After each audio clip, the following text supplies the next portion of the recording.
How many words have you said today? You probably weren't counting. We know that it's different between various people. Some people speak a lot, while others hardly say a word. So those people, the ones who never stop and the ones who hardly ever start, are on the far ends of the bell curve. And individual results vary depending on age and culture and other factors. But in any case, the average male speaks about 15,700 words each day, while the average female, you probably already guessed, speaks roughly 16,200 words per day. So we could probably average it out. Male or female, you're going to speak about 16,000 words. This comes to about 1,000 words an hour, believe it or not. And if you put them all in order and spoke them all 16,000 right after each other, that is just under 2 hours of constant speech each day. So, that's 1/8 roughly of your total awake time during the day. And it sounds to me like the researchers studied a lot of extroverts. That's the way I looked at it. Each day, except on the Sabbath, I do tend to overtalk on the Sabbath, but every other day I don't talk a lot at all. Jared's on one end of the house, I'm on the other end of the house. We're like ships passing in the night. We hardly see each other. And Beth is gone when I wake up, so I don't talk to her a lot until she gets home. So it's 16,000 just seemed like an awful lot of words, and I guess that's the introvert in me, but it just seemed like a lot. Now I point out how much we talk to impress on you and to myself how big a part speaking plays in our lives. After sleeping, working, perhaps eating, depending on if you're like my sons who devour something, a whole plate of food in roughly a minute and a half, or unless you linger over your meals a lot, I guess speaking is one of the things we do most. It's in the top 4 at least, I think. And when we do something so much, there's a high risk of doing it poorly. Please turn with me to Proverbs, the 10th chapter. Proverbs 10, verse 19. Proverbs 10:19. I better get there. I usually open my Bible to where I'm going to start, but I actually opened my Bible to where the second verse is. So Solomon writes here, Proverbs 10:19, "In the multitude of words, sin is not lacking, but he who restrains his lips is wise." This proverb notes this ability of ours, or probability of ours, to sin when we talk. If we multiply words, as it says here, we also multiply our chances of saying something sinful, something that's not right, or saying something that may not itself be sinful immediately, but that leads to a sin. So Solomon counsels us here, his readers, to restrain our lips. He says, well, don't talk. Now I think the NIV puts it a little more strongly. The prudent hold their tongues. Or the New Living Translation is even blunter, and I like the way it puts it here. Be sensible and keep your mouth shut. Now let's go to that second scripture. James, the 3rd chapter. We'll read the first 12 verses. James, like a lot of other Bible writers, tackles the subject of Christian speech. And the header here in the New King James pretty well describes what he's talking about here. He says it's the untamable tongue. So James 3, verses 1 through 12. James writes, "My brethren, let not many of you become teachers, knowing that we shall receive a stricter judgment. For we all stumble in many things. If anyone does not stumble in word, he is a perfect man, a complete man, able also to bridle the whole body. Indeed, we put bits in horses' mouths that they may obey us, and we turn their whole body. Look also at ships, although they are so large, and driven by fierce winds, they are turned by a very small rudder wherever the pilot desires. Even so, the tongue is a little member and boasts great things. See how great a forest a little fire kindles. And the tongue is a fire, a world of iniquity. The tongue is so set among our members that it defiles the whole body and sets on fire the course of nature, and it is set on fire by hell. For every kind of beast and bird, of reptile and creature of the sea is tamed and has been tamed by mankind. But no man can tame the tongue. It is an unruly evil, full of deadly poison. With it we bless our God and Father, and with it we curse men, who have been made in the similitude of God. Out of the same mouth proceed blessing and cursing. My brethren, these things ought not to be so. Does a spring send forth fresh water and bitter from the same opening? Can a fig tree, my brethren, bear olives, or a grapevine bear figs? Thus no spring can yield both salt water and fresh." So James, in this third chapter, approaches the idea of Christian speech from the standpoint of becoming a teacher in the church. Because once you become a teacher in the church, by filling that role, it automatically puts you under stricter judgment. And not just from God. Yes, that's what he primarily means, that because you're trying to teach the other members of the church, you have to be very careful about what you say, and God will hold you accountable. But when one speaks before an audience of any kind, nearly everyone who is listening to what a person is saying is evaluating that person and the words that he speaks. So he comes under a fairly strict judgment. There are some very critical and judgmental people in every audience. And so he has to be careful about what he says and how he says it. And so the apostle tells us, okay, you come under stricter judgment, and don't think you're going to be perfect at it. We all make mistakes. We all have slips of the tongue. We say the wrong word. We get something confused. Maybe we understand it actually truthfully, but when we explain it, it doesn't come out quite that way, and it just makes people more confused about it. That happens. It's only natural that we make mistakes when we speak publicly, because we are creatures who are far from perfect. So it's really hard for anyone to perfect his speech. Our tongues, compelled by our desperately evil hearts, as it says in Jeremiah 17:9, selfishly blurt out lies, gossip, blasphemies, innuendo, deliberate misdirection, boasting, diatribes, intentional offenses, slander, and other hateful and false speech, along with the truth. And James gets a little riled up about this. This should not be so, brethren. Even though, we are imperfect, we shouldn't be speaking lies and truth out of the same mouth. That just doesn't make any sense. And so what he's telling us is that because of this problem, the tongue is really terribly difficult to make do what we want it to do.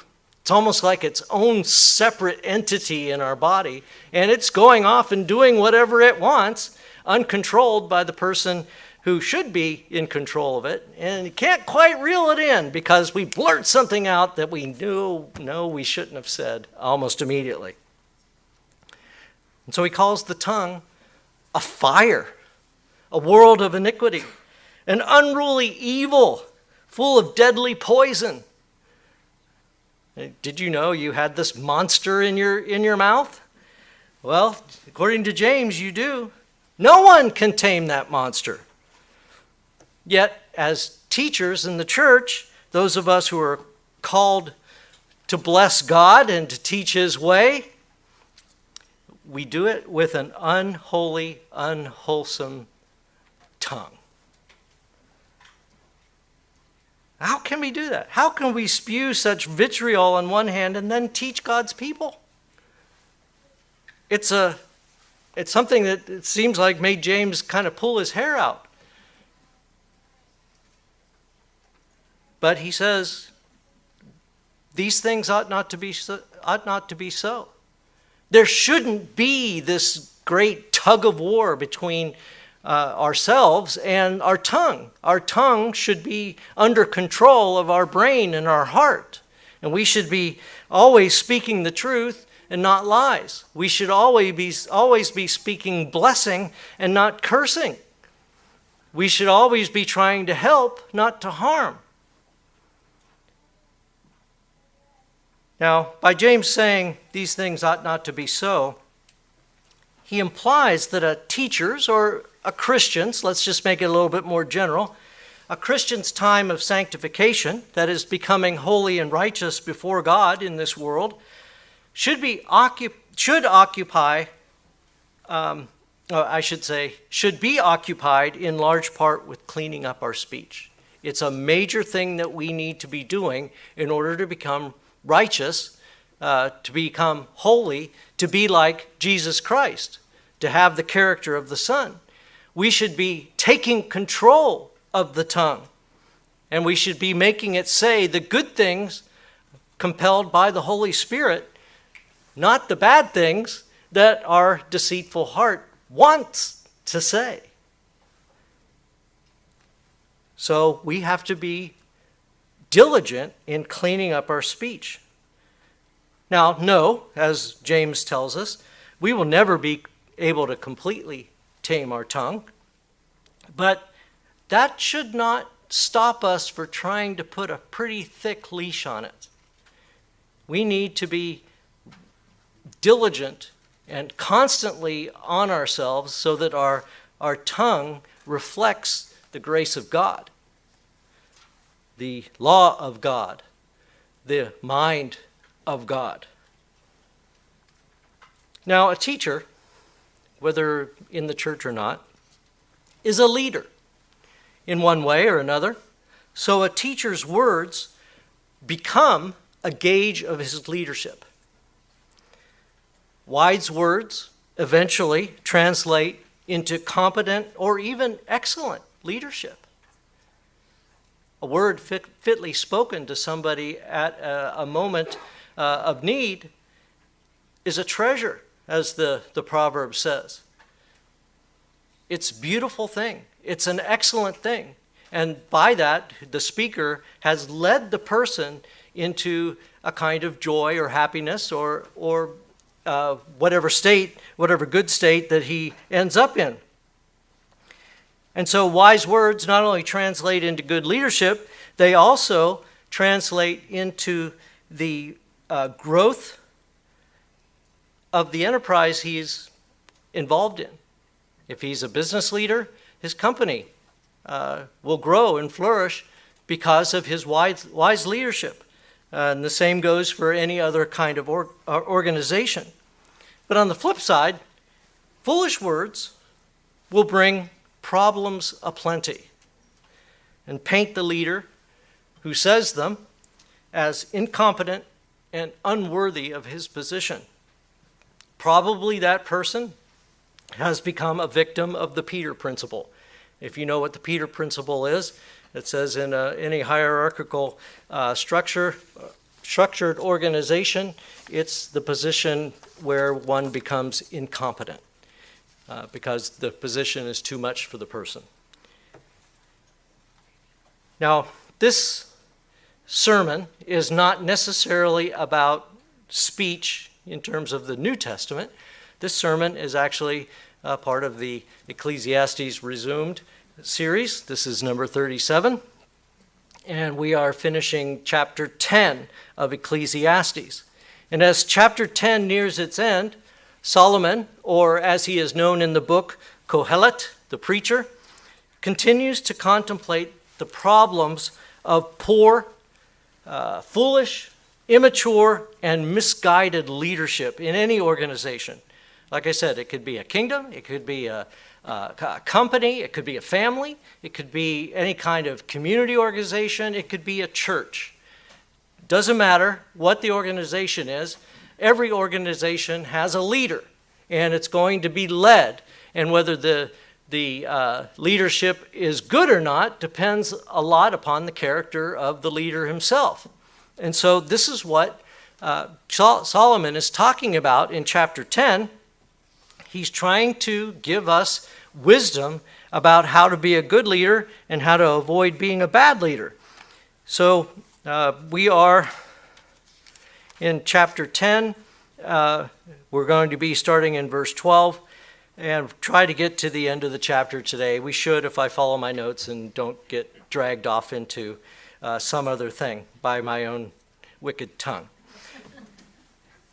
So here in this section, 12 through 19, verses 12 through 19, he goes into this idea of foolish words and wise words. And I've got to make sure you understand that Solomon's focus, or Solomon's oeuvre, his environment, what he dealt with every day was government. And so a lot of his examples are political examples. And despite that, we can use these examples in our own lives, in our own families, in our own organizations, wherever we are. They're very general, and we should be able to make them work wherever we are. And so here, between verses 12 and 20, he turns to speech and immature leadership. And in the end, the final verse, he gives us some general advice about speech in relation to speaking about the leaders over us. Okay, I'll read the whole. No, I'm going to go ahead and read it, just the first part, verses 12 through 15, and we'll just take this in chunks. Ecclesiastes 10:12. The words of a wise man's mouth are gracious, but the lips of a fool will swallow him up. The words of his mouth begin with foolishness, and the end of his talk is raving madness. A fool also multiplies words. No man knows what is to be. Who can tell him what will be after him? The labor of fools wearies them, for they do not even know how to go to the city. Okay. We have here a paragraph where it sounds a lot like one thing doesn't follow another. But I want to tell you right up front that these are all connected. And Solomon obviously knew what he was saying, knew what he was talking about. Wisest man did live on earth other than Jesus Christ himself. And so he had a reason for putting these things together. But he used an economy of words, and he used Hebrew. And that was one of the big problems, that he spoke in his native language. And we speak in our own native language, and trying to match the two is very difficult. Even for translators who have known Hebrew for many, many years, have a hard time with Hebrew and its idiomatic way of speaking. And so they get a lot of things wrong. And for some reason, they get a lot of things wrong in Ecclesiastes. It's just one of those things. They have a hard time making the connections between these verses.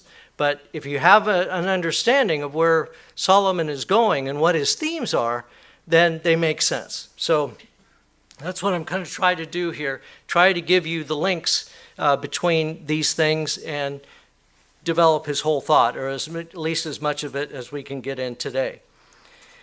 Now, a sub-theme running through this section, which actually starts back in chapter 9, about verse 13, and it runs all the way through chapter 10. The sub-theme is that one thing or one person can ruin a good or a wise enterprise. He's saying more generally that oftentimes the smallest thing could make something not work. It could be one person, one word, one trader in the organization, or whatever it is. One thing not done on time could make something fail. So you have a plan, you tell it to your team, and your team actually has a spy from a rival company.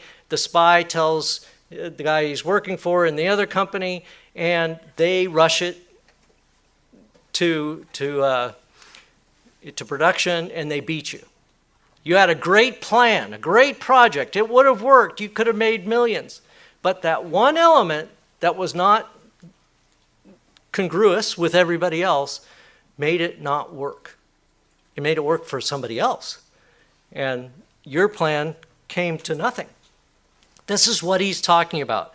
In verse 1 of chapter 10, he talks about a tiny fly in an ointment, making it stink.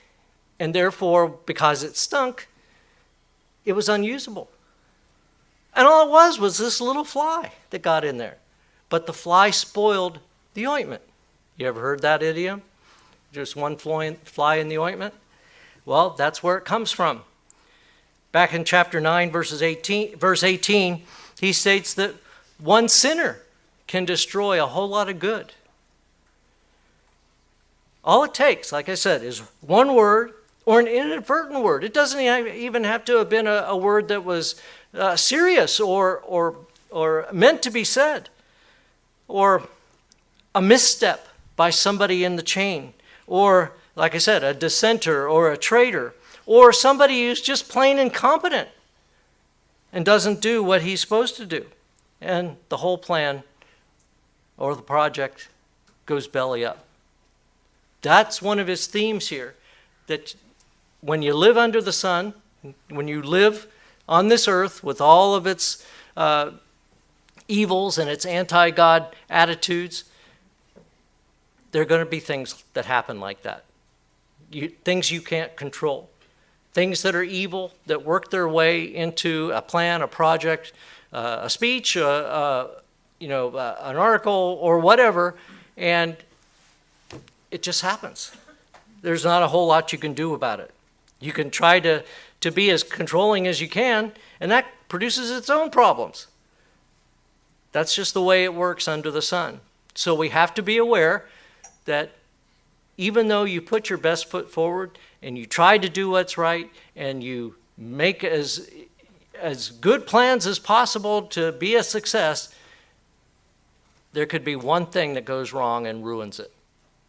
So Solomon is tempering us here by saying, or tempering his words by saying, look, these are words to live by. They usually end in success, but something can go wrong. And in this world, which turns its back on God, it's likely to happen.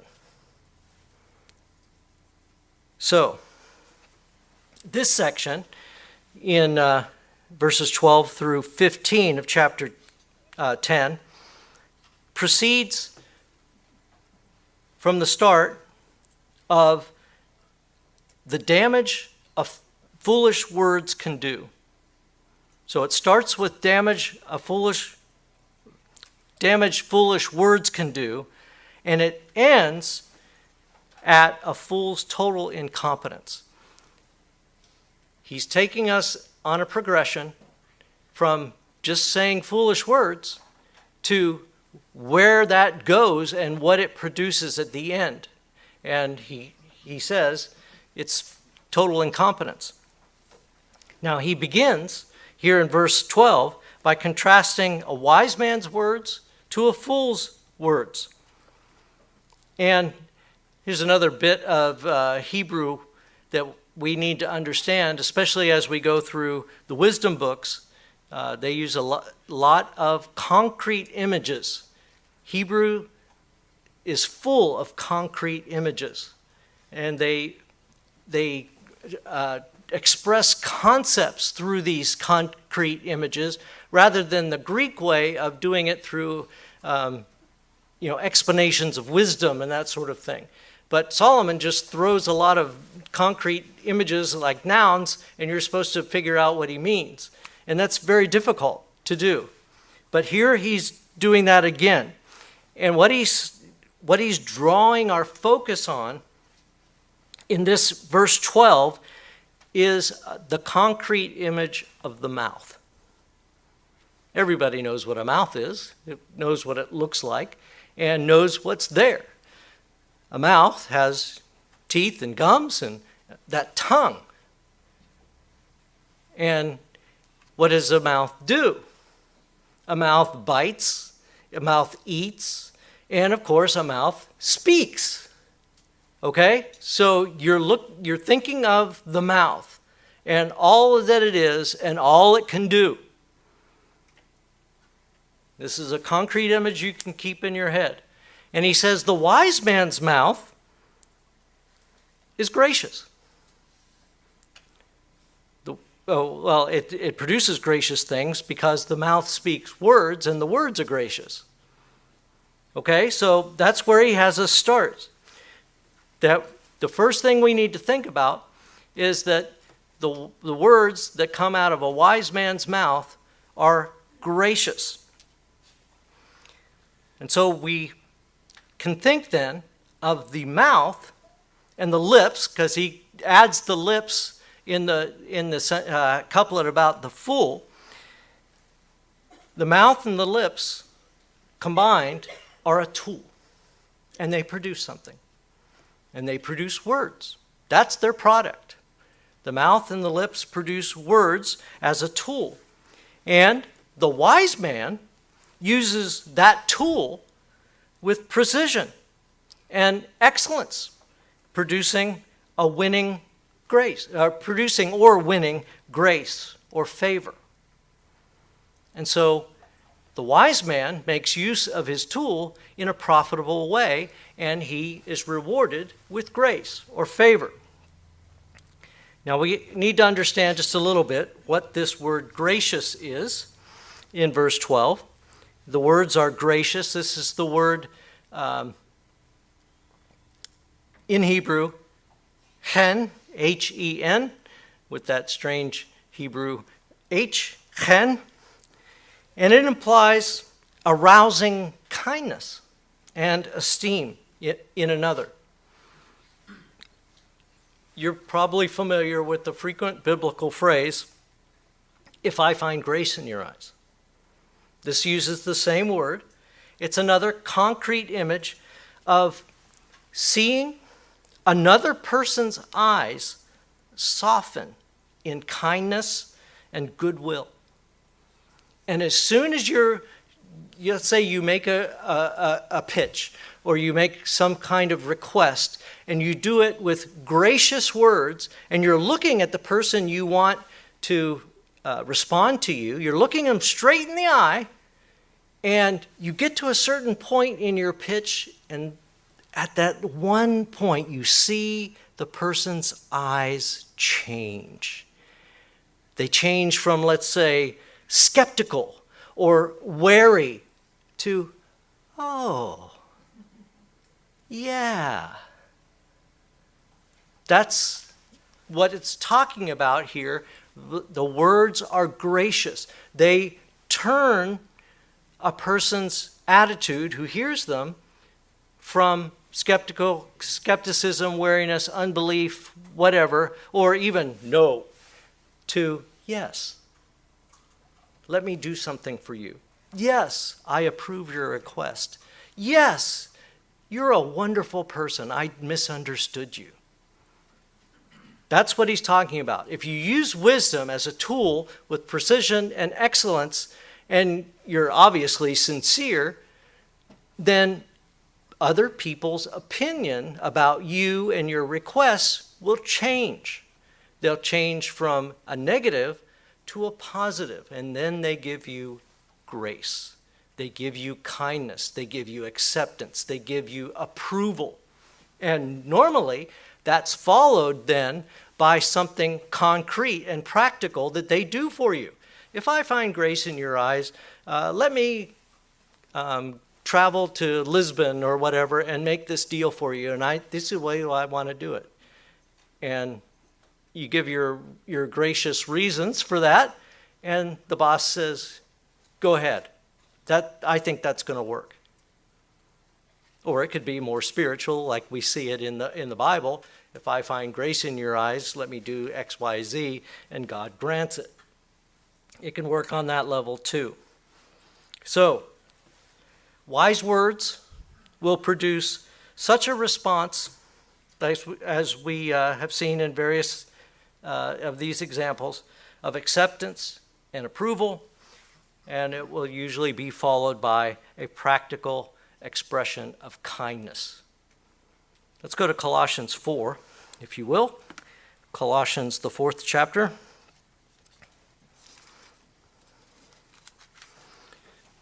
Verses 5 and 6. This is an application in Christian life. Paul tells us here, advises us, walk in wisdom toward those who are outside, redeeming the time.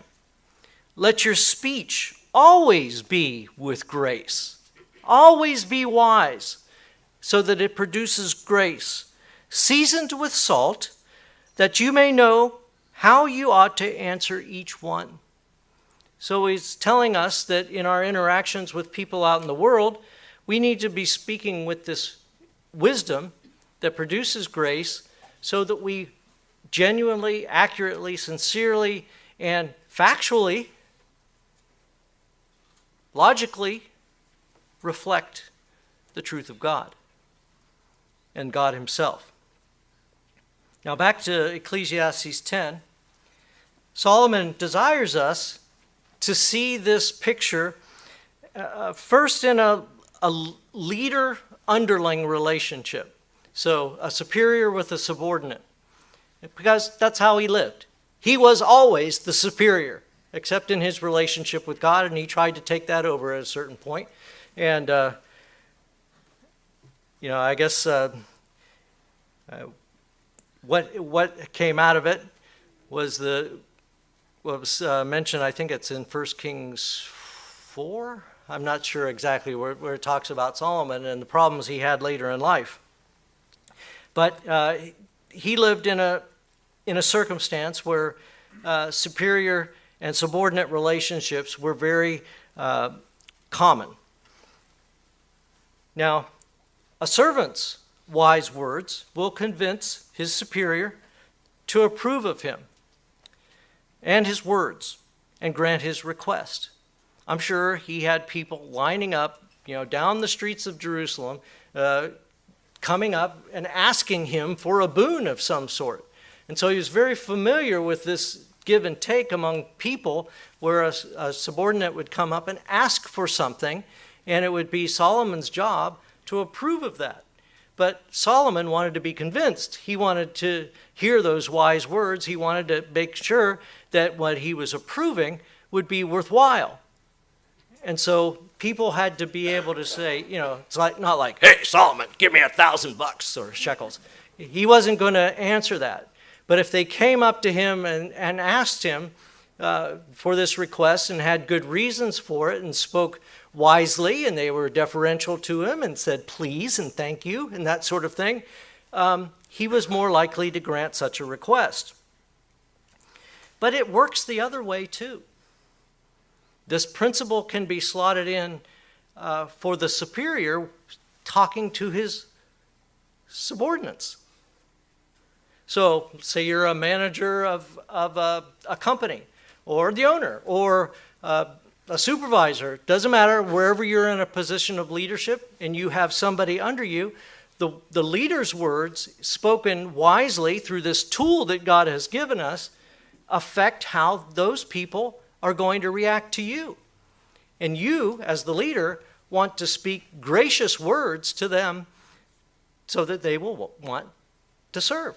They'll want to do whatever it is that you are planning on doing. So if a boss speaks wisely, then those who are under him are more amenable to serving him or serving his office. Maybe they don't like him, but if he comes across and says this needs to be done for the company or our department or whatever, and convinces his people by the way he speaks, then they will respond. Those under him are, like I said, more amenable.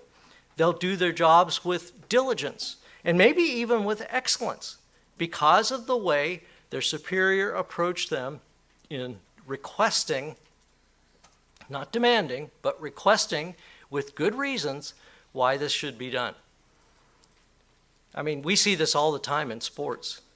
If you have a good coach, a coach that can understand his players, know what their skills are, even gets involved in their culture a little bit and comes to understand how they act, how they work, how they think, and he could really get to them, get to their heart, make them want to play for him, then that coach is more likely to win because he's marshaled all the talent on his team to getting one goal, the championship, let's say, of whatever sport he is in.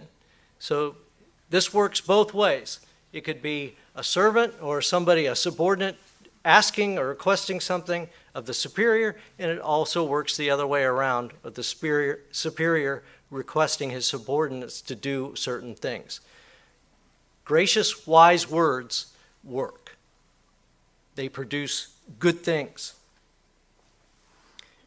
Now, the second half of the couplet, we're still in verse 12. The second half of the couplet, the lips of a fool shall swallow him up, uses the same concrete image of the mouth. This time it just uses the lips, which is part of the mouth. What comes from a fool's lips is just the opposite of what comes from the wise's lips. The wise produce grace. They produce favor. So, they produce a good thing, a blessing. But rather than producing a good thing, the fool's words destroy him. The fool's words destroy those who are with him, oftentimes. The fool's words destroys plans and projects. Now, the imagery, or the illustration, keeping with the mouth imagery, is rendered literally here in the New King James Version, that his words swallow him up. That's exactly what the Hebrew says. His words swallow him up. And think about that. The words, he says, consume him. His words eat him up. His words destroy him. Don't want to be a fool, because a fool's words end up killing him. It's as if the words, once they leave the fool's mouth, grow into this terrifying monster with a huge mouth, and it eats him whole. It turns on its owner, as it were, and eats him whole. Solomon is saying, foolish words are a monstrous evil that will destroy the speaker's life in time. It does not end well to speak foolish words. Let's go back to Proverbs, chapter 10 again. Proverbs 10, this time in verse 14, where this is repeated. Wise people store up knowledge, but the mouth of the foolish is near destruction. It's coming. It's right on the tip of their tongue, as it were. Okay, back to verse 13 of Ecclesiastes 10. He approaches foolish words from another angle, this time chronologically, where it starts and where it ends. And we just saw a preview of where it ends. And as one might expect, the progression is exponentially worse than where it began. It starts with foolishness. Let's read this. The words of his mouth begin with foolishness, and the end of his talk is raving madness. So it starts with silliness, common folly, we might call it, inanity, senselessness, recklessness, doing stupid things. But it ends with what in Hebrew is raha cholelut. You don't know what that means. I didn't know what it meant until I looked it up. But it means evil, irrational insanity. So it's well translated here in the New King James. The words of his mouth begin with foolishness, and the end of his talk is raving madness. It describes the irrationality of the drunkard and the lunatic in the asylum.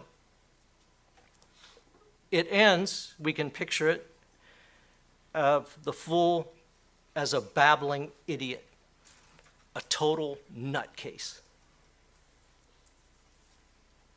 I mean, Solomon doesn't hold back here.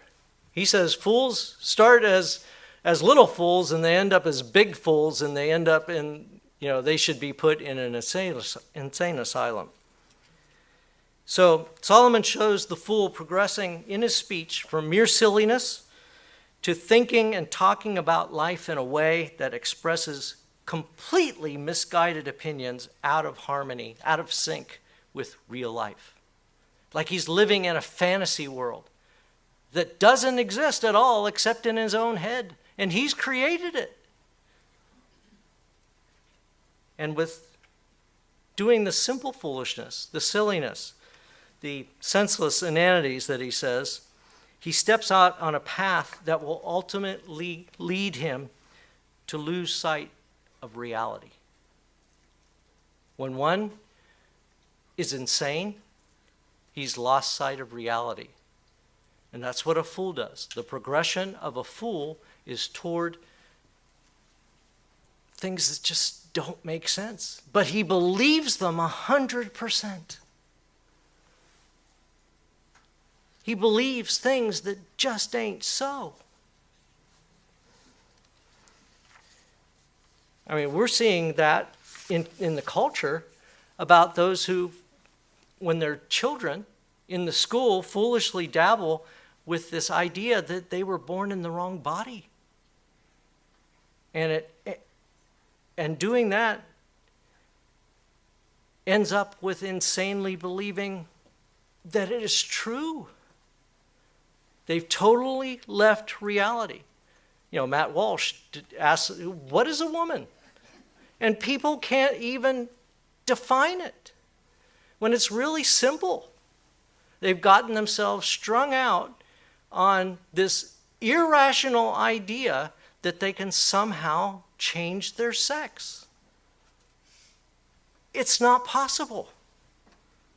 One was created one of the two sexes, and that will not change.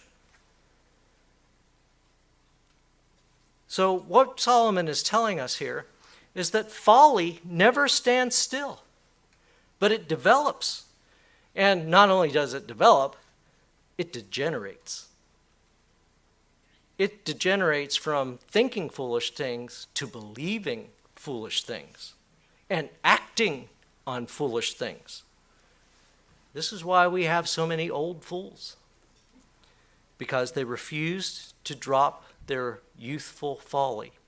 And they kept going until, as we saw in the last verse, it destroys them. It's a principle of progression, similar to inertia. If a thought or a behavior continues without intervention, it will progressively increase in that same direction. And it will produce more of it. And sadly, this principle under the sun works far more easily toward the negative and destruction than it does toward the positive and excellence, due to another law, that is the law of entropy. The law of entropy says, basically, that things tend to move toward disorganization, to become more disorganized and to break down, leading to total dissolution or to destruction. That's just the way things go. If we don't change them for the better, they're automatically going to fall toward destruction. That's why we have to tend and keep. That's one of the first things God told Adam and Eve. You're put in the garden to tend and keep, because if you don't, this garden's going to go mad with weeds. And we don't want that. So, putting this all together, a trajectory toward evil will produce greater evil, because one must always have more of it to produce the desired satisfaction. So a foolish experiment in drugs leads to addiction, and if no one intervenes, to overdose and death. It doesn't have to be drugs. It could be anything that is not good. But you always want more of it and more of it and more of it, and the evil mounts, and once the evil gets to a certain point, it begins to destroy until it causes death. And this, Solomon, here in verse 13, does not even consider the harm the fool's words bring to those who are around him. As one commentator put it, the fool's speech is nonsense, but it is dangerous nonsense. Let's go back to Proverbs, this time in chapter 18. Proverbs 18, verse 7. A fool's mouth is his destruction, and his lips are the snare of his soul. This is why James told us we need to lasso our speech. We need to make it gracious, Paul says. Season it with salt, so we have proper responses to everyone, especially to those who are outside, wanting to know about what we believe. Okay, let's go back to Ecclesiastes 10 and verse 14. A fool also multiplies words. No man knows what is to be. Who can tell him what will be after him? This continues directly from verse 13. A huge problem with a fool's speech is that a fool never shuts up. Fools tend to talk a lot, and all their talk is foolishness. It's insane. He just keeps talking. Usually it's arguing. Have you ever run across somebody who has a head full of, let's say, sports knowledge, but he has this idea that the Cleveland Browns are the best football team? No, I'm not talking about Jared. But have you ever talked to somebody who wants to prove that his team is the best, and he just prattles on and on and on, and he's just like, give it up. Your team is in the bottom half of the league.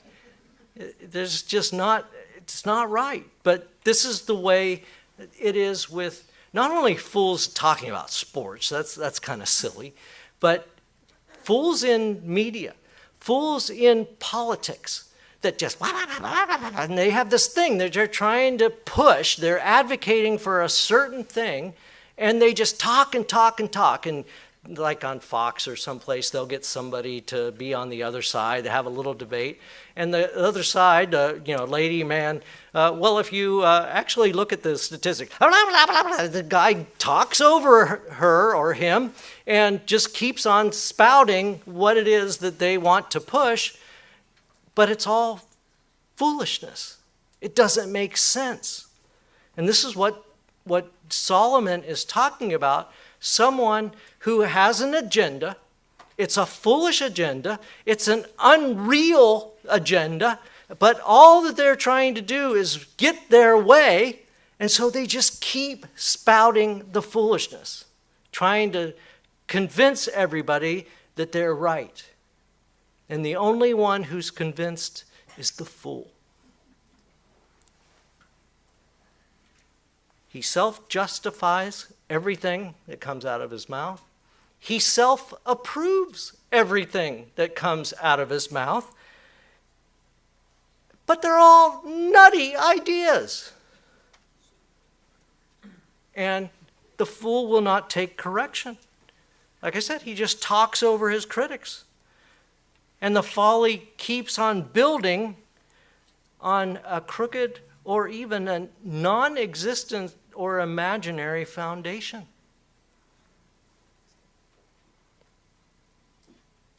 Now the rest of the verse, that was just the first clause there, the first sentence of verse 14. The two that are under it are more difficult to attach to what has just come before, but it does fit. It's a question that expects a negative response. The question is, no man knows what is to be. Who can tell him what will be after him? It's a thematic repetition of chapter 8, verse 7. You don't have to go back there. Solomon wrote there, for he does not know what will happen, so who can tell him when it will occur? He's talking about future events. He's talking, in this case, about a counselor, a foolish counselor, who has prattled on to the king about this certain agenda, a certain project, certain thing that he wants done, and he's just been talking, and if we do this, and we do this, and this will happen, and this, and this, and this, and this, and also it'll end like this. And he just keeps talking about it. But Solomon says, what's he talking about? He doesn't know how this project will end up. He doesn't know that these plans will work out that way. What does he have? A crystal ball? Has he seen what's going to happen? No. He's a stupid, foolish man like all the rest of us. He doesn't know what's going to happen tomorrow. How can he project all of this years and years into the future? That's what a fool does. He gives very confident answers about how these things are all going to work out. And Solomon says, you don't know anything. You're just ignorant. So what he's saying here is the foolish counselor prattling on and on about things doesn't know what's going to happen. And no amount of foolish talk or arguments about this or that will give any more clarity to an end that no one can see. So why is he talking so confidently about this project and telling me things that seem so wonderful? He's just trying to fool me into acceding to his request. And I have no guarantees that it's going to turn out like he said.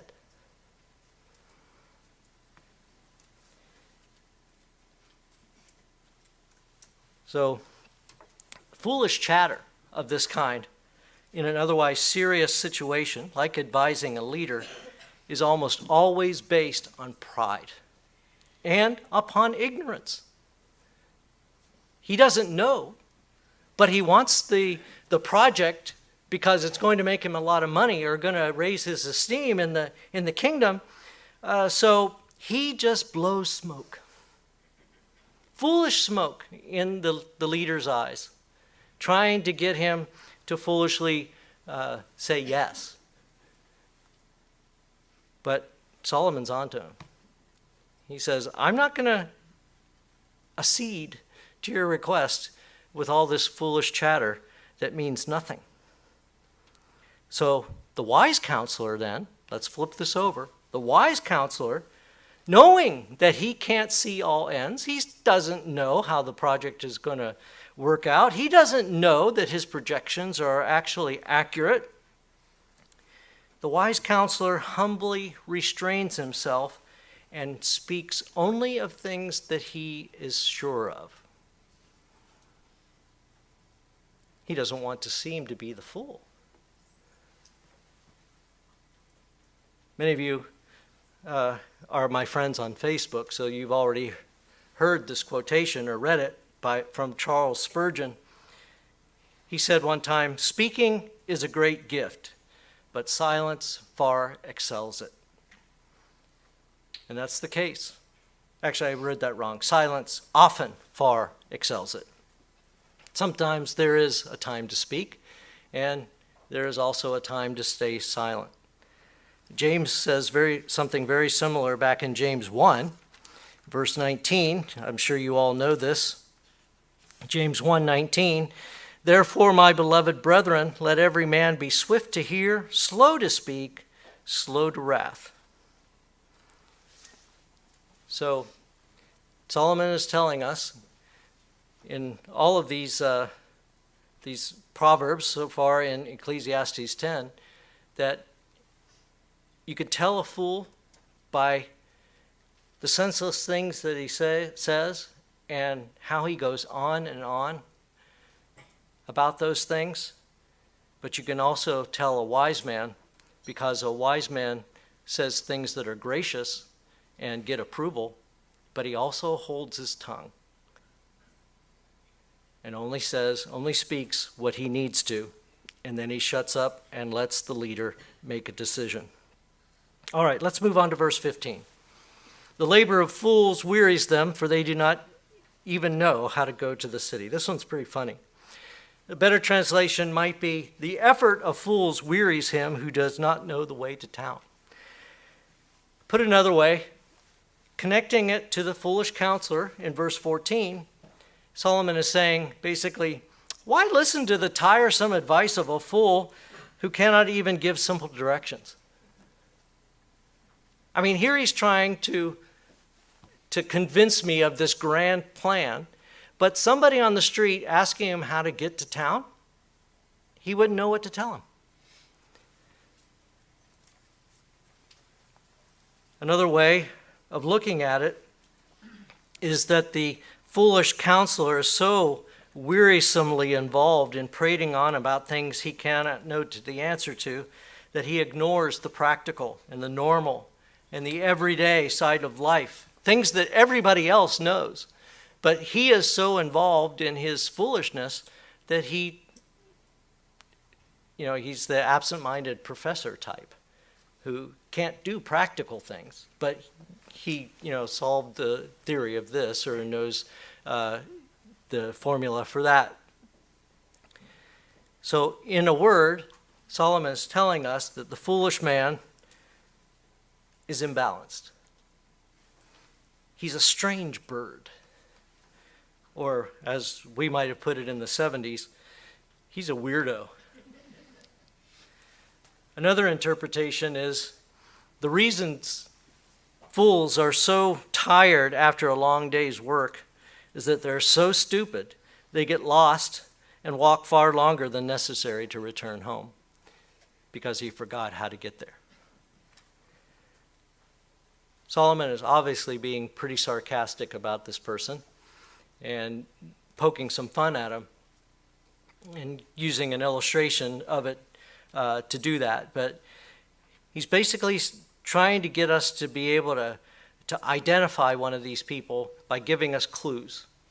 He gave us the clues about speaking things that, if we take them to their extreme, are destructive. Also, knowing that a fool's progression is toward madness, insanity, and unreality. And also that fools talk a lot to cover their stupidity. So, we'll have a test on this later. Now, let's go on to the next section. Ecclesiastes 10, verses 16 through 19. Woe to you, O land, when your king is a child, and your princes feast in the morning.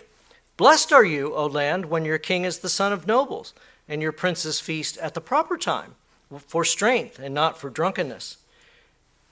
I guess we'll go ahead and do 18 and 19. Because of laziness, the building decays, and through idleness of hands, the house leaks.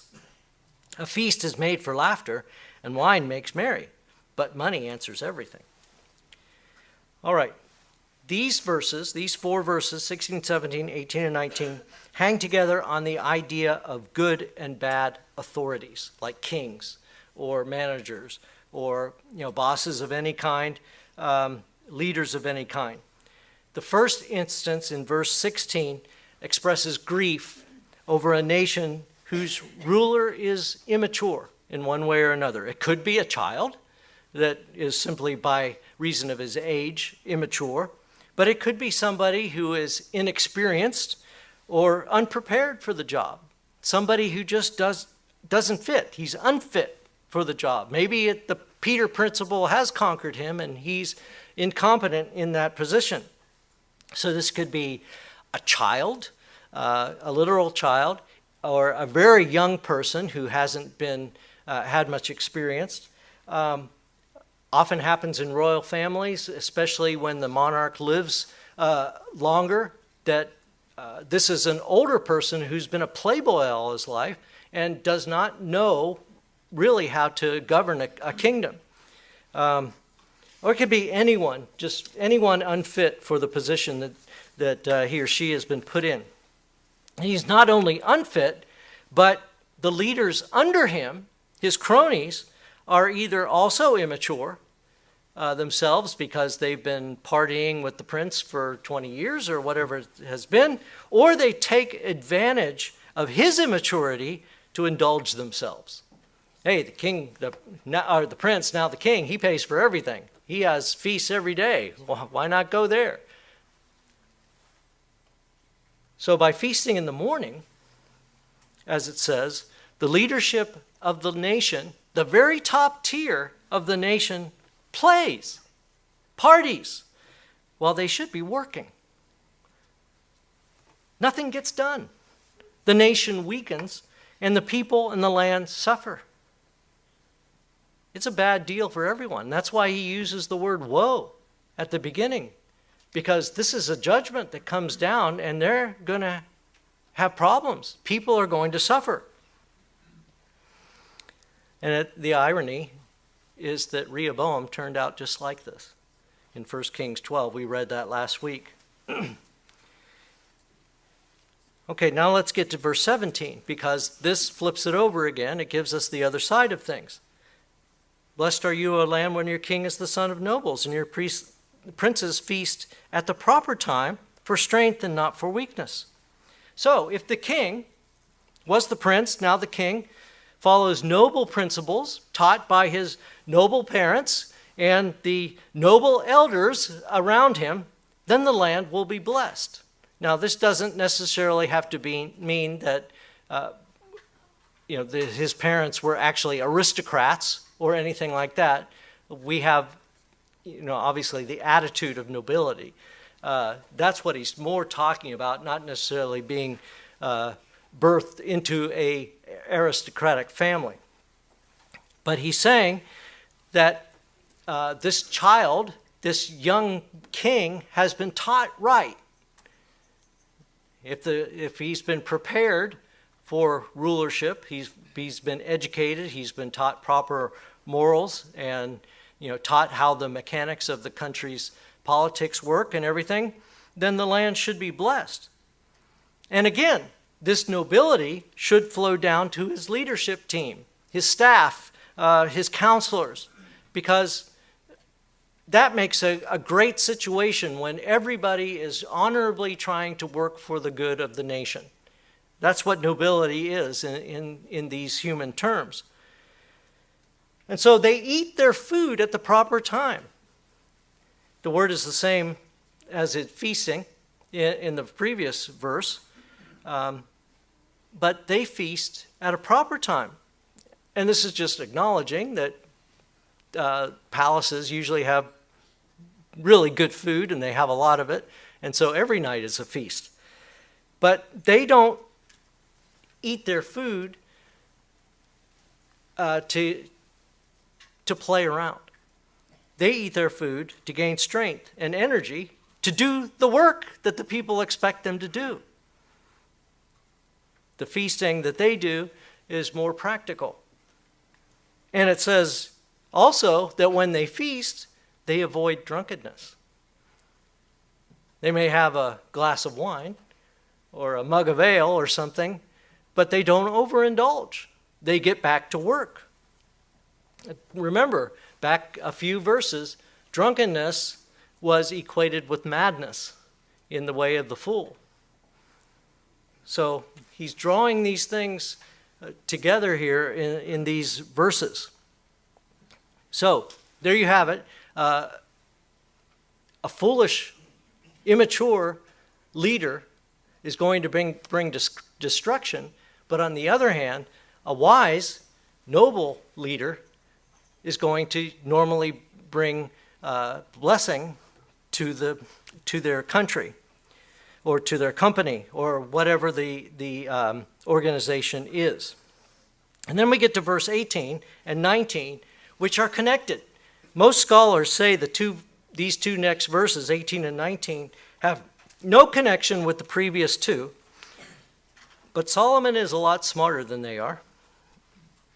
The links may not be obvious, but they're there. The first link is the destruction caused by laziness, sloth, indolence, neglect. Because of laziness, the building decays, and through idleness of hands, the house leaks. A trait of immature leaders is apathy and inactivity. They don't like to work. They'd rather play. They'd rather party. If a king is lazy, he will eventually bring down his house. Not in the word there. It's called a building. I think the actual word is rafter. But he's talking about a house. Through idleness of hands, the house leaks. So he's talking about a house. Another definition of a house, not just the physical building, is a dynasty. You have the house of David. You have the house of Israel, house of Judah. He's saying that if a leader is unwise and lazy, he's going to make sure that he brings his dynasty, his house, to an end. I mean, think about this. This has happened in a lot of places around the world. The prince becomes king. He's reached the pinnacle of his career, of his nation. So now he's going to rest on his oars and enjoy the advantages of his position. And as he does, the nation, whether it's a nation or a company or a family or a church, begins to crumble around him and rot. We could say that its success and prosperity leaks away, like the rainwater coming through the roof. Let's go back to the book of Proverbs and see a proverb on this. This is chapter 18, verse 9. Proverbs 18, verse 9.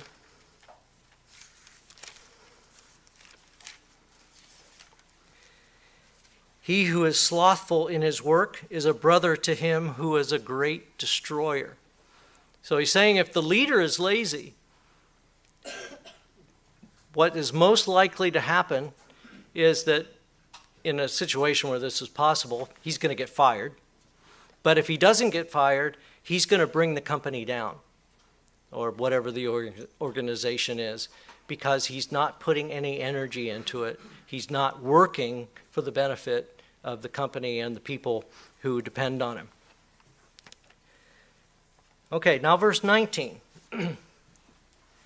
This is the second link to the first two in verse 16 and 17. And that, the link is that he goes back to the prominent ideas of feasting and drunkenness that are in 16 and 17. And I believe we should read this verse, verse 19, in the voice of the immature king and his equally immature counselors. They say, "A feast is made for laughter, and the wine makes merry. Money answers everything." They're the immature. They're the ones that love feasting and drinking. So they indulge themselves with food and liquor to feel good, to party, to forget their responsibilities and the demands of their jobs. And if they're ever questioned about any issue under their purview, their answer is, throw money at it. Just give them more money. I got a party I got to attend. So money is their answer to every need. Remember, he's talking about foolishness here. These leaders are foolish. They don't want to do the work. All they want to do is have fun and enjoy their positions. And so they throw money at problems. That's their answer to everything. And it doesn't work. It works in some occasions. It mostly just punts the problem down the road. But it also causes other problems. We know in this country that giving money away and putting money in various programs doesn't help a whole lot, because most of that extra money goes in people's pockets. And why do politicians become rich when they go to Congress? I have been describing the U.S. government, by the way. Let's finish in Ecclesiastes 10:20. This was his little bit of advice as he ends this section. Do not curse the king, even in your thought. Do not curse the rich, even in your bedroom. For a bird of the air may carry your voice, and a bird in flight may tell the matter. You ever hear of a little bird told me? That's where it comes from. And I think this advice is easily understood. The king, of course, is sovereign over the nation. And if you happen to get on his bad side, he's a very powerful enemy. You don't want the king to be your adversary. The rich are just a little bit less powerful, but it is wise to keep them friendly toward us if we ever should need anything. Or if, they have that money that it's the answer to everything, maybe they'll solve a problem or two. So he says we should not even think of cursing, that is, invoking divine harm on the king, nor on the wealthy. The walls have ears. You've ever heard that expression? Yep, that comes from here too. A little bird hears and spills. That's often what happens. We don't even not know how it happens, but secrets, especially damning secrets, have a way of leaking and getting back to the object of our scorn or condemnation. So Solomon advises here, give due respect to the object of our scorn. That is the king, if he is not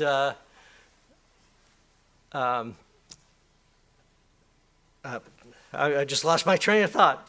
We'll just go to this. Give due respect and deference to the king, to the rich, to leaders, to authorities, and keep all criticisms or condemnations to yourself, lest word gets back to him, which it probably will.